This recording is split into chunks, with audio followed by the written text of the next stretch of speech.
Parker, Aaron. Hi. Hello. Good to chat. Yeah. We're going to talk wedges today. I brought you a gift. Aaron, I brought you one too. Ooh.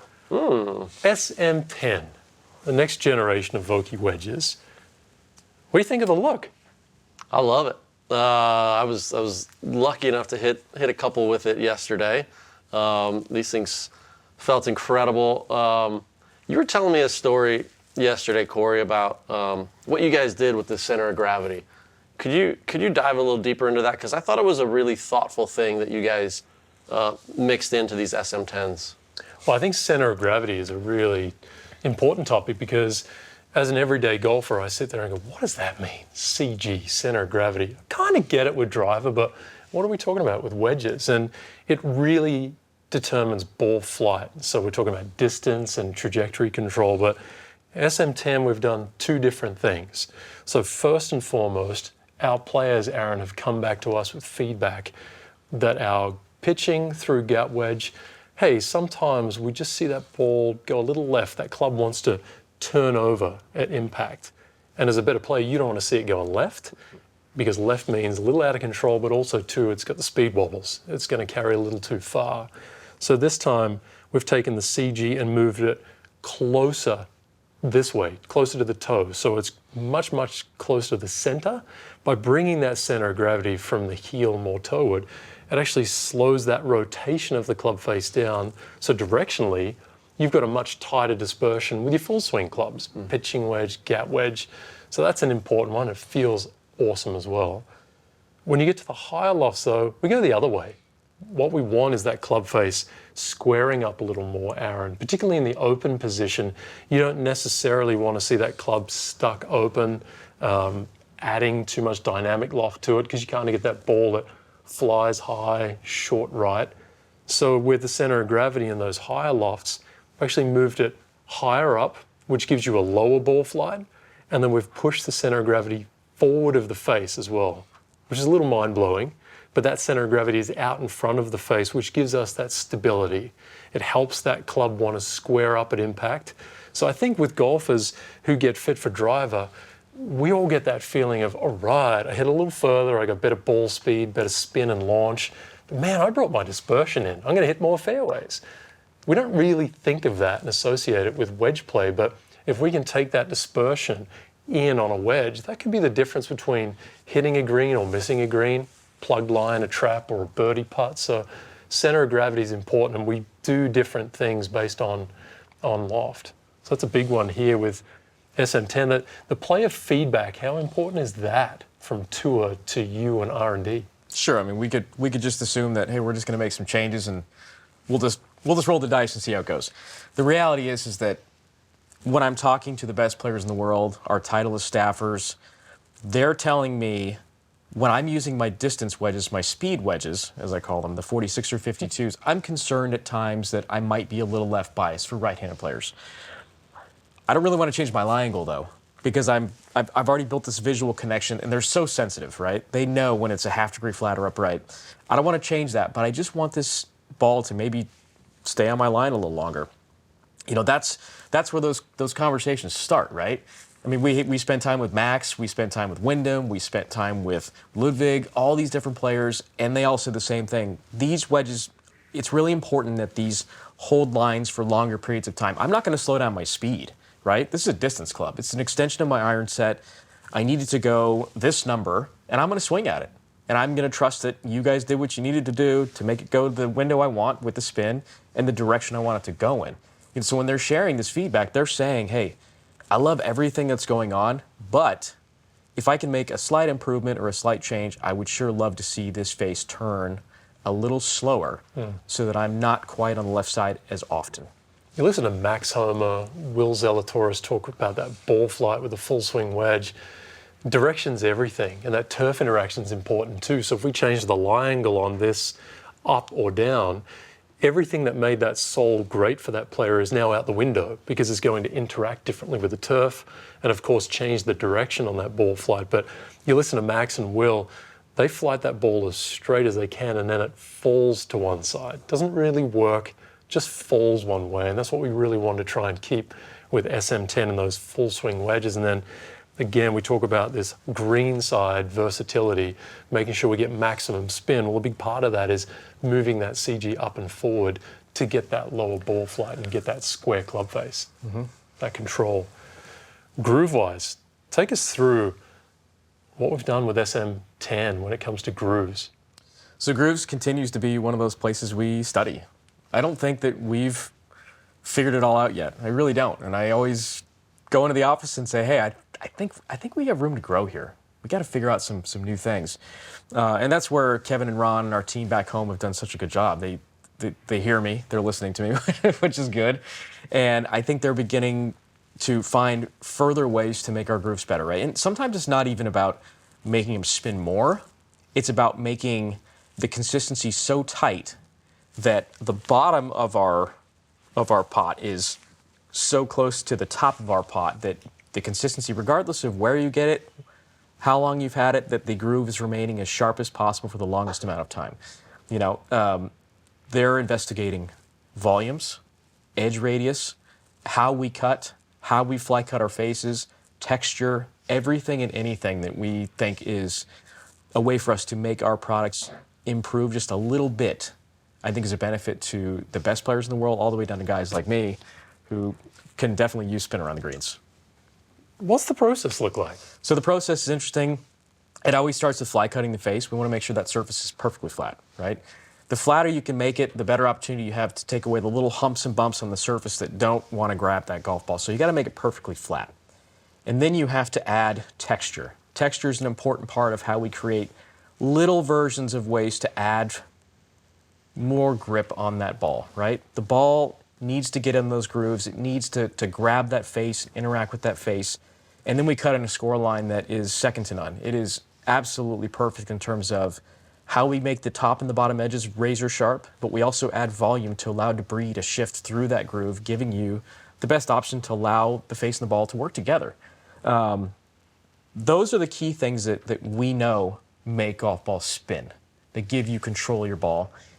We're big fans of finding what we call the RMAX, the edge radius, you know, that perfect sharpness that is within obviously the rules of the USGA and RNA, but really gives you the best chance to control your Pro V1. Parker, if you look, you got to look really close. Yeah, you got to get a monocle. I was just looking. Like the are there little Monopoly guy. micro grooves in here? Yeah, so in between each groove, you've got that parallel texture. Aaron, we keep that parallel there so it actually doesn't go across the edge of the groove. Why is that? Are we trying to protect the groove? Yeah, so we used to have a radial texture. And that radial texture, you used to be able to see it was kind of a spiral. And the radial texture at times would go right over the edge radius. And you get these peaks and valleys, right? We're always looking for peaks, but we're looking for the perfect peak all the time. And when you had a radial texture, it would just kind of interrupt the surface in some places, and you might have a couple spots that weren't perfect. And so when we start looking at that under a microscope, we're like, okay, wait a second. This is a little spot where we can get better. So we start adding this texture in between the score lines. But the best part, which you can't really see with the, this close unless I'm really getting in there, is what we call these flats. And the flats live in between the texture and the edge radius. And that basically gives us the best opportunity to create the perfectly cut edge radius without disruption. And that's what gives your face and your ball the best opportunity to grip and create that friction needed to spin. So no wonder I was spinning it so well from 12 yards yesterday off that tight lie. You know, the thing too, guys, that I love about what we do with our groove cutting process is, again, we talked about not copying and pasting. Each wedge is designed for a specific purpose. We actually cut our grooves differently based on loft. So 46 through 54, we cut those grooves differently than we do 56 through 62. And the reason being is, you think about it now, your pitching wedge, you're coming through with a much squarer face, less loft, right? So you're hitting it more solid and square on. That's very easy to channel debris such as grass, sand, water into that groove and get the ball gripping on the edge of that groove. When it's a 60 and you're greenside and you've got that club face open, a little different.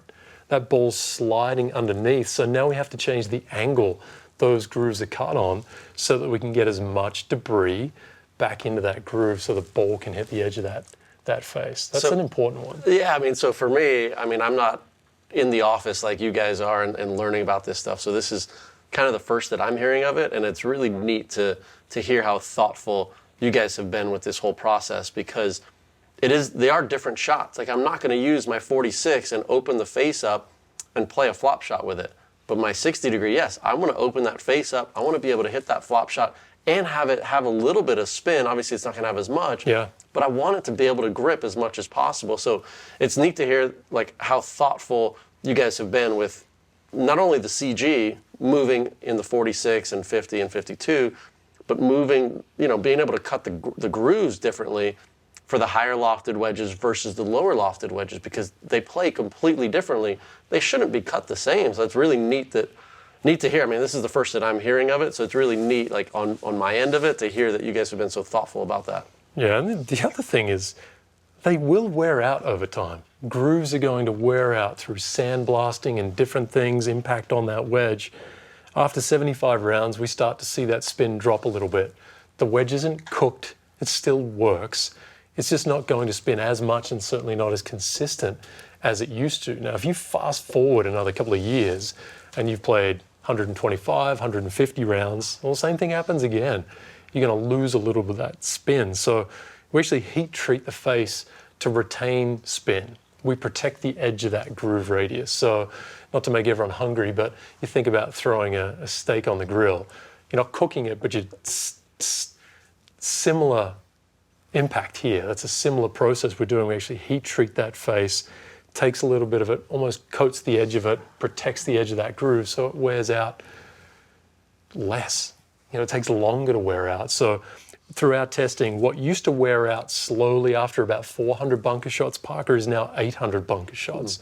So effectively through that heat treatment, we just doubled the durability of that groove. Wow, that's neat. Yeah, I mean, I would wear my wedges out. I'd probably go through 6 or 7 60s in a year, because I spent most of my time, hitting bunker shots with it. And it's like 400 bunker shots for a tour player. I mean, it happens like that, right? Yes. Yeah, and that's not just the golf course. You think now you practice a lot.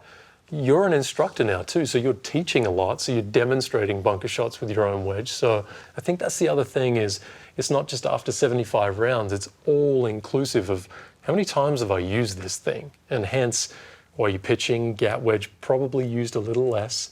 Your sand wedge and lob wedge, I bet they're go-to clubs for most golfers when they're getting to the practice area, if they're making it to the short game practice area. A lot of people start their practice session hitting driver.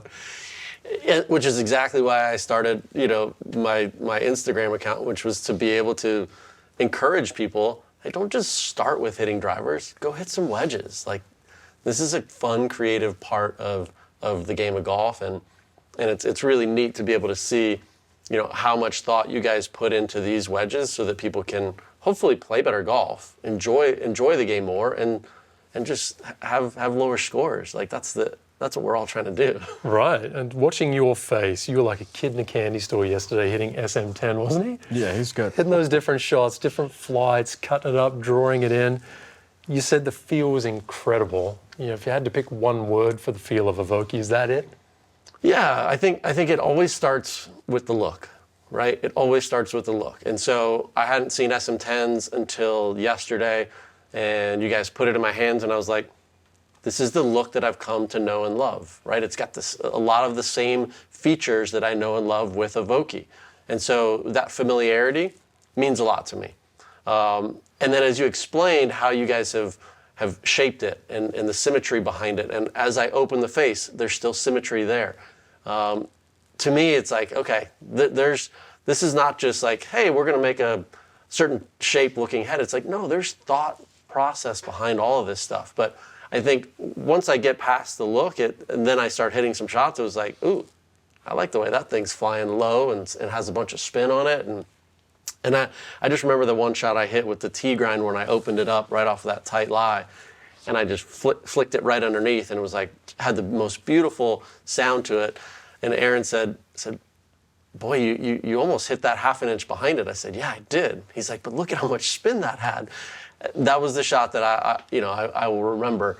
But it was an 8-yard shot, but it still had a ton of spin on it off of a tight fairway lie, and I wasn't afraid of it digging in. And I think that's goes to speak to a lot of the stuff that you guys have done with making the right sole for certain playing conditions, so that players the best players in the world can utilize these great grinds that you guys have created. I love Max Homer's reaction yesterday too, as he's looking down at the club about to pull the trigger and hit the shot. We're taking him through the changes in center of gravity. It's gone up, it's gone forward. He goes, no way, Aaron, have you done this?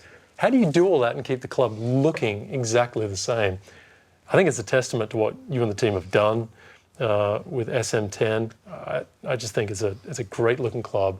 Hearing the feel and the versatility of the different shots, I think, you know, if you sum it up here, you've got SM10, the profiles have never been better. You've got this great look, this great feel. We know that is number one on a golfer's wish list for wedges. You know, we all want spin, we all want control, but we all want feel. It's got to feel great. And like you said, it's got to look good. The spin, we talked about a spin mill groove process. You know, there's no better way to cut grooves than the way our team's doing it. All the grind options, finding those different grinds so that you can choose not just a wedge for you, but a wedge for the conditions you're playing in. And then, as you said, Parker, mix and match. So you've got wedges that complement each other in the bag, I think is important. And then, you know, having control over that ball flight. Aaron, where do you go next? You checked all 4 boxes. I can't tell you. I'd have to kill you. Well, I think what, you know, one of the things that's interesting is talking about some of the unique offerings on Wedge Works that, you know, you were telling me about that we may start launching in the next year or so. I think those are fun things that people get really excited about. Sort of these unique offerings of the V grind or the A plus or whatever it might be.